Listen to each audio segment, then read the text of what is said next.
you ever been stopped by the police and wonder, what are my rights? And what rights do the police have?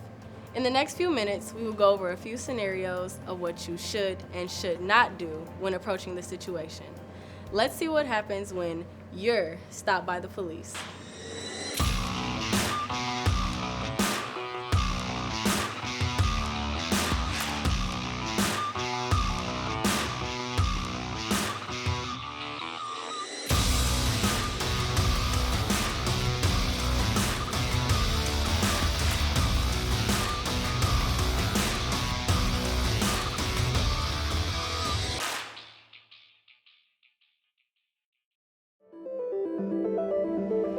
Hi, I'm Lieutenant Bailey. And I'm Jelani Smith. And today we are going to watch some scenarios between police and civilians.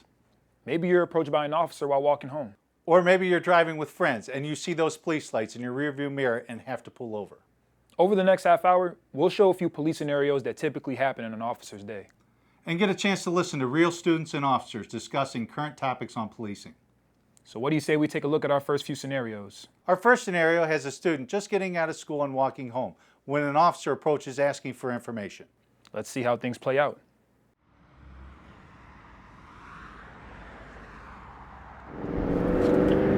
Lance 329. I think I got someone matching that description. Yeah.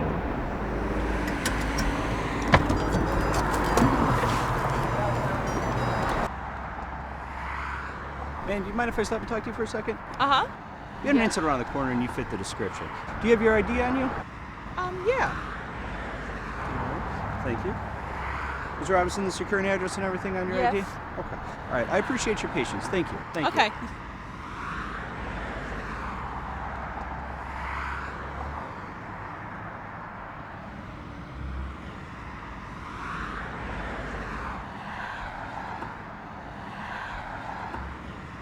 Stop! Give me your ID. Okay. Where are you coming from? I'm coming from school. I'm not going to find out later that you've done anything else today? No, I haven't did anything. May I have my ID back, please? Get out of here.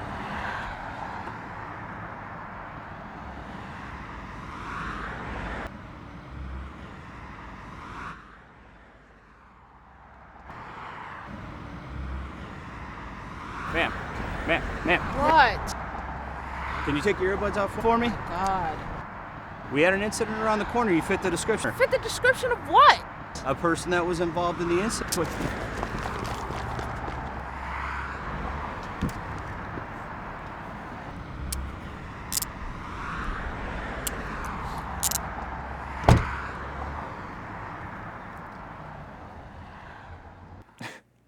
It's never a good idea to run from an officer. Unless you want to make the situation worse for you. So let's say I'm walking home, like the student example, and an officer comes up and stops me. What are some reasons they might stop me, and what should I do? Good question. We had a group of students and officers sit down and discuss that very topic. You could be walking with a friend at 2 in the morning. The police could be getting called for some disturbance in a residential area, and they see you guys walking. They might just stop and have a conversation with you and say, hey, where are you guys coming from? Doesn't mean that they're accusing you of anything. They want to make sure that you're not coming from the area of disturbance, because you guys could be witnesses, you guys could be victims, you guys could be someone who's involved in a fight or whatever. So, that's called a street stop. You can get stopped for traffic if you're driving. You can get stopped for a street stop, which is a Terry stop. You can get stopped as a subject of an active investigation. We have a number of businesses throughout town that sometimes get burglarized at night. There's robberies that happen. You drive in a vehicle or are wearing clothing that matches the description that a witness gave us. So that could be another reason why you get stopped. It doesn't necessarily mean that you're the focus of the investigation, but as an officer, we tend to focus immediately around an area in that situation, looking for an offender that might be trying to flee the area. What I like is the fact that, you guys make stops, and a lot of these are possibly for, like crime committed reasons and something like that, but it's also, it's for like the good of people. And that's why I wish that hopefully, like, if we can make a difference and are impacting people's lives, we're like, to see that cops aren't, bad people, and the fact that they're actually out here to not only save the community, but help the community in all different types of ways. And once they realize like, oh, like they're here not for, you know, not just for crimes, but for like the safety of everything, you know, people need to realize that you guys are here for that too. It's not just necessarily a violent action whenever you guys are around, and hopefully people can start to understand that. As an officer, I can tell you our #1 priority is to help our community, both for the residents and visitors alike. Protect and serve. Exactly. Changing gears here, what is a traffic stop like, but at night?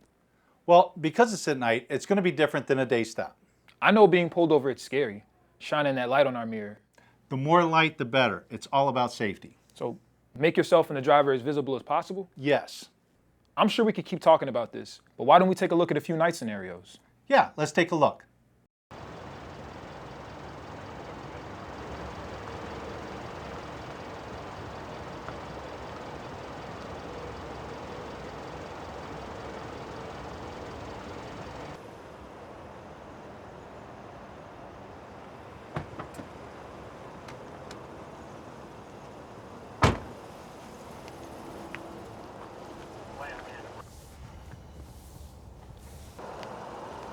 How you doing? I'm good. How about you? I'm all right. I'm pulling you over because you're doing 50 in the 35. Let me see your driver's license and insurance, please. This is good. Yes, thank you. Give me a moment.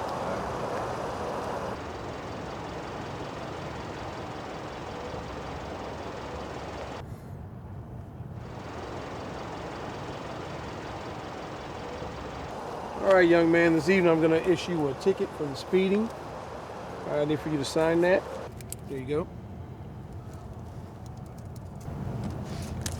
All right. All right, here's your ticket, your insurance, and your driver's license. The bottom right corner is your court date. All right, have a good one. All right, you too.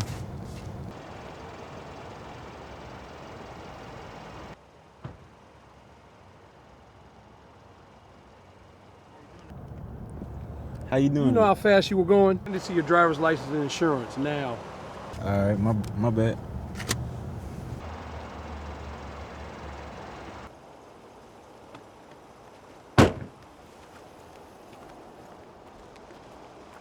Need for you to sign for your speeding ticket. I don't need to hear any mouth out of you. You're lucky you're just getting a ticket. I should be arresting you. Here you go. Can you tell me like how I can get this taken care You of? need to read your ticket. Here's your license and insurance. Get out of here.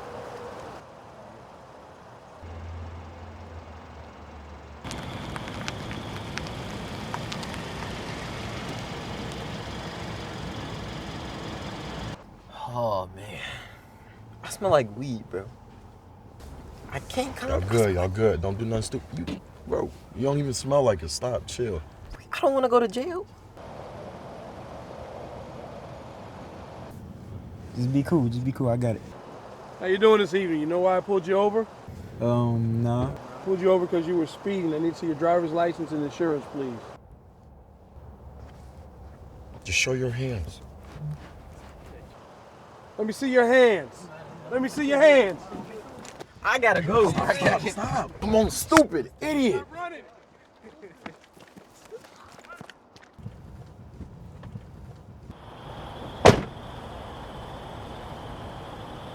All right, young man, your two friends have just been arrested, but you two will be free to go for the evening. Drive safe. All right.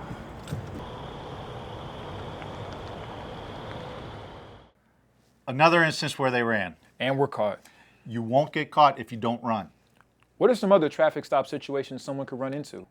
Let's see what the group had to say about that.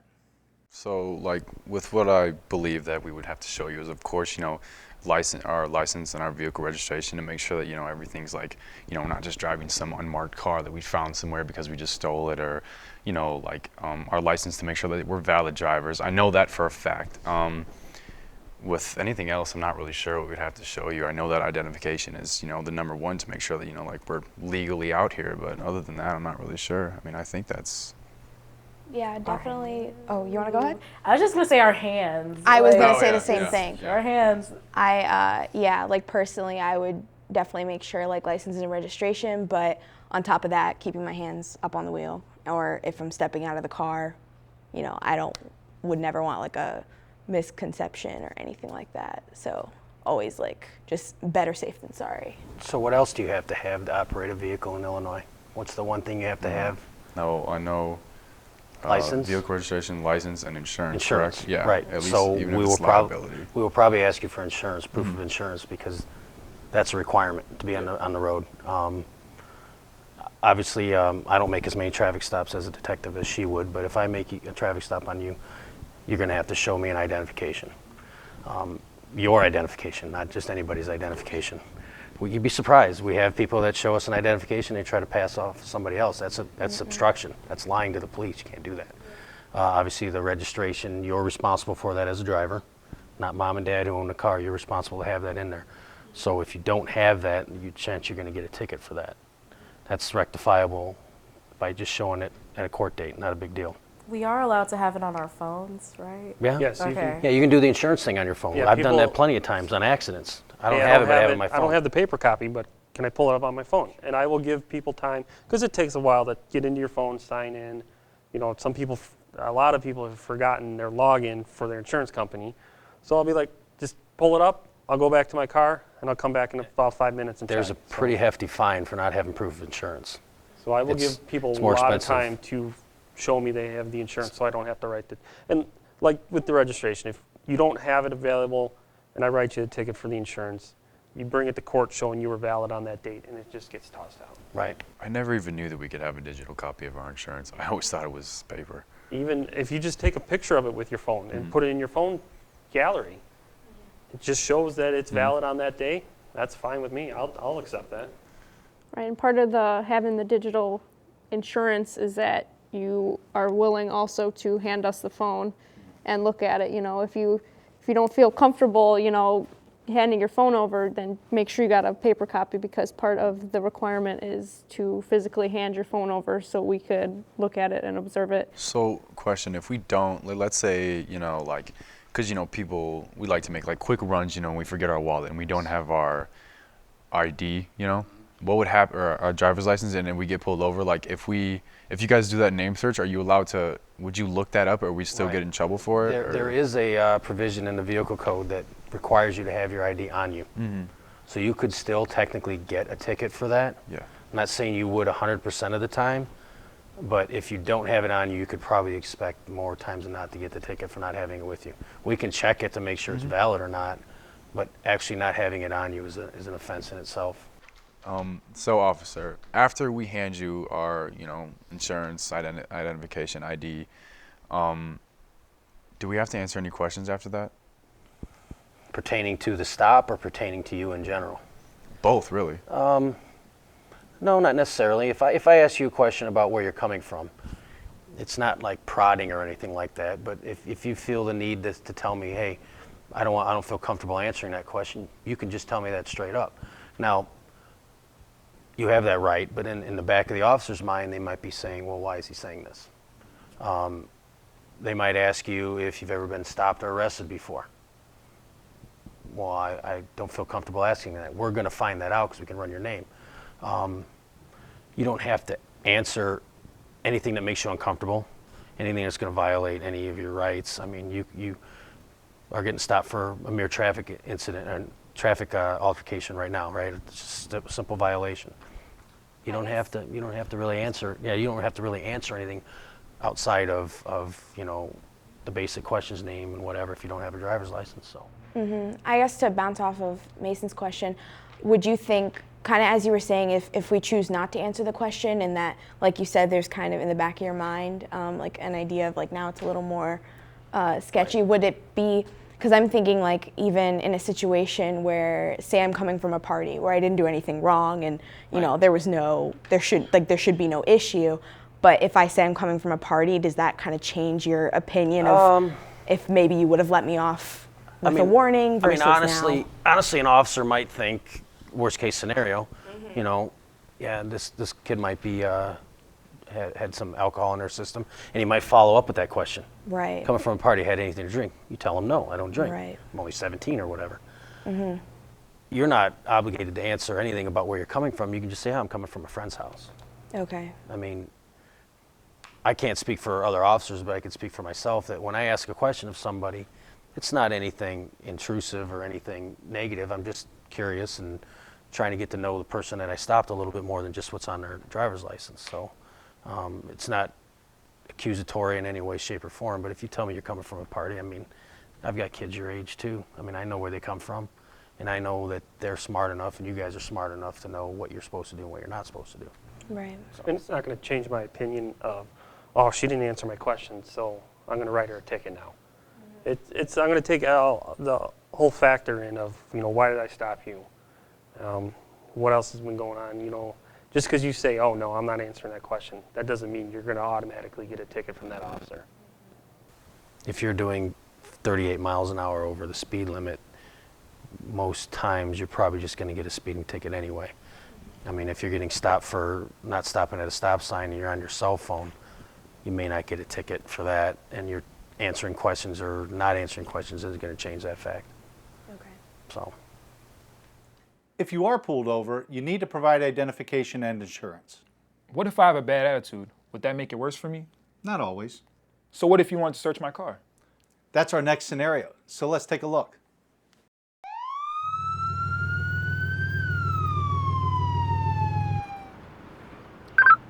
Lansing 351 traffic stop. 351, go ahead.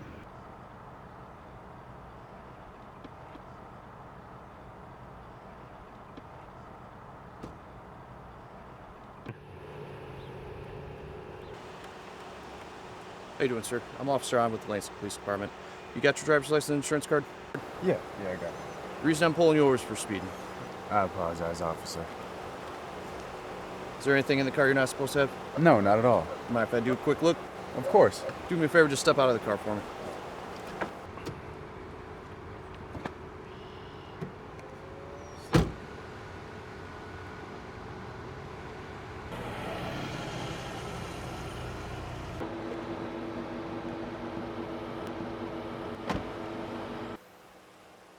All right, so we've been having a lot of complaints in the area. All right, we're just trying to keep those complaints to a minimum. I'll do a quick look through the car. If there's nothing there, we'll be on our way, all right? Just hang tight with this officer here. We'll be right back with you. All right.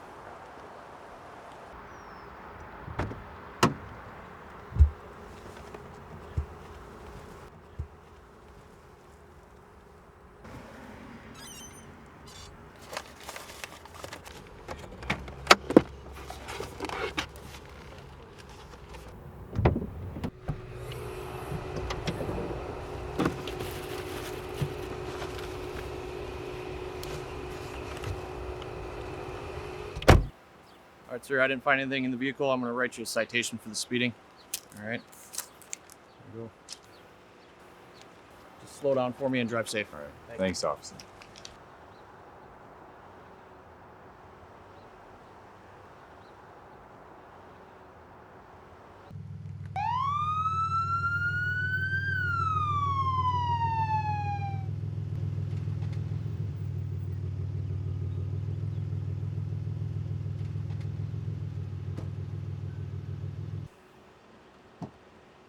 How you doing, sir? I'm Officer On with the Lansing Police Department. You got your driver's license and insurance card? Yeah. All right, reason I'm pulling you over is for speeding, all right? I got a strong smell of cannabis coming from the vehicle. Is there anything in the car you're not supposed to have? No. All right, do me a favor, turn off the car and step out for me. All right.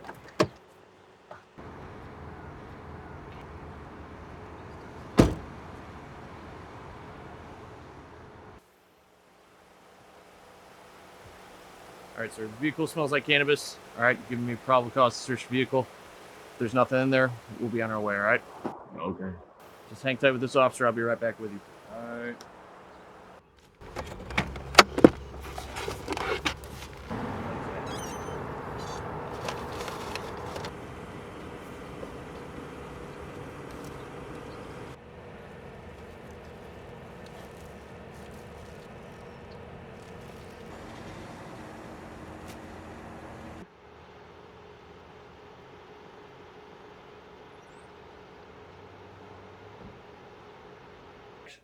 Do you always have a backup officer for searches? For most traffic stops, you'll have a second officer as backup. It's really just a safety thing. If I were the driver, Could I say no to a search if I wanted? You know, our group had a lot to say about searches, so let's hear what they said. So there's difference between probable cause and consent.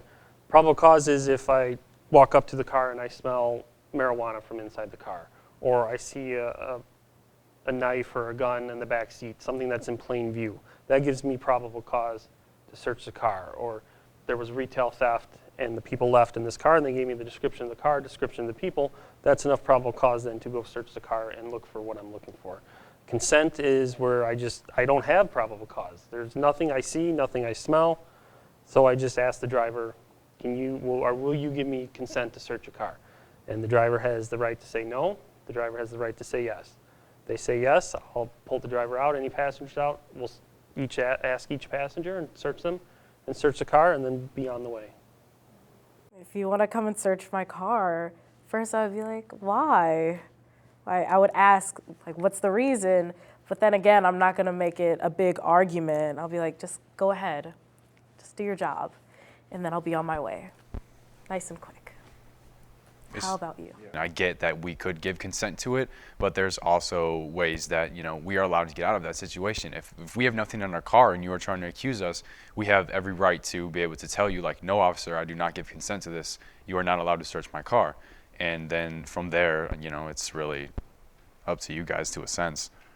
I think it's fair to kind of ask and explain why before maybe getting into it, because I think, like I said, that's the communication that we need, and that's where you can build that mutual respect, is like, I'm not just going to tell you, well, I have to search it because I have to search it. But even if you give information as vague as, you know, well, there's something, you know, we're looking for someone, we're looking for something, we have an idea that it may be in your vehicle. Like, even if you're as vague and unspecific as that, Right. I think that that's enough where I'd be like, okay, understandable, go ahead. But if you know, now personally, like, I would probably comply, but I know a lot of people are not the same way. Like, a lot of people are a lot more sensitive about, you know, their belongings and their space, so they may be, you know, more hesitant to just kind of let you go in without a cause or without first explaining kind of your reasoning.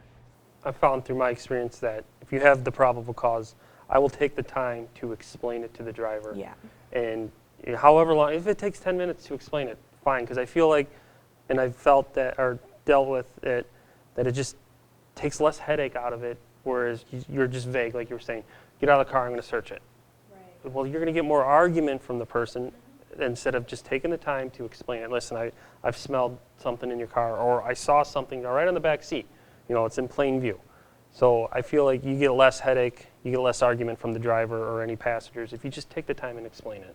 And then that goes back to what Kayla was saying, like, now if you took the time to explain to me why you're doing something, I'm going to trust you more and have less of that fear, like you were saying, of like, oh, planting drugs or something. Like, I'll feel less like you're out to get me, kind of, in a way. A lot of our interactions with the public is something went wrong, so I got to call the police. And they're here for a bad thing that happened. Well, community policing is you're out there on a positive. You're interacting with the public on not a call. You know, I wasn't hit in a car accident. I was just at my store, and a police officer walked in and actually spent time out of his day to talk to me. And that's what I think about community policing is. And I think it's a very positive thing. I think every community should be doing that with their police department. I totally agree, because it's like everywhere you go, if there's a teenager, even adults, when they hear police, they're like, oh no, it's the police. I got to get away from them as fast as I can. Not, oh, it's the police. Maybe I can get some help today. It's always a negative connotation anytime you hear police officer nowadays. And it really sucks because obviously, even sitting here talking to you, you see like you guys have like great, beautiful personalities that most people won't ever get to like witness, because it's always, oh, a cop pulled me over, oh, I hate the police now. It's not like, what's good about the police? I know for me, when I was in junior high and like grade school, there was a police officer, his name was like Officer Butler, I think, and he would come into our school, and I always had a positive experience with police officers. And then I went to a public school here in high school, and they didn't have the same opinions on police officers. I was like, police officers aren't bad. It's just like a small percent of them that like do bad things, and they're like outliers. So I never really understood that, but I think if more people would have the chance to talk to police officers and experience like they're people too. We're the same. They just have, a job and they have to do their work. So that's what I have to say. And to go along with that, I think too, it's important to not just, I think community involvement is really important. I think to keep it, I think it's important that it's not just on kind of this fluffy level of like, oh, like, yes, I'm sweet and nice and also a police officer, but I think it's also just as important that police officers are involved and readily available to talk about difficult conversations that, things that are happening like in the nation and things that kids are generally scared about. And maybe the goal can be to change this schema, but I think to get there, it's going to take like some conversations that may not be easy, but I think are definitely important. Well, how we use community policing out here, we use the public as the focus on solving problems that they're having. We'll have an issue with kids playing basketball late at night in Schultz Park over here. We'll go over there and ask the people on a community level, hey, what is your problem with them playing basketball? They're playing it too late at 10 o'clock. We don't want to go up and tell these kids that they can't play basketball. That's not what we're trying to do.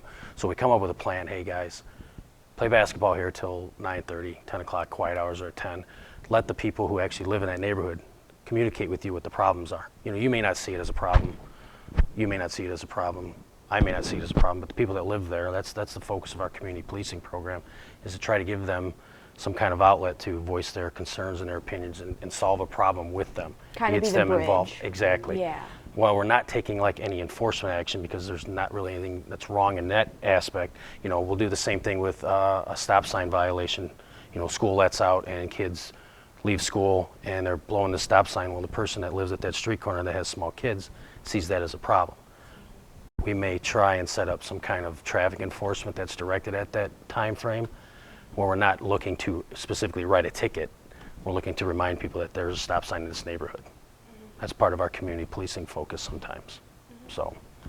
I like what Kayla said about reminding that police are people too, but I think it's also more than that. I think it's reminding the community that police aren't something that should be feared. I think they should be comfortable to approach us and talk to us, not only for problems, but when you're just out there on a good day. How many times I drive and I'll wave to people and they'll look at me like, why is she waving to me?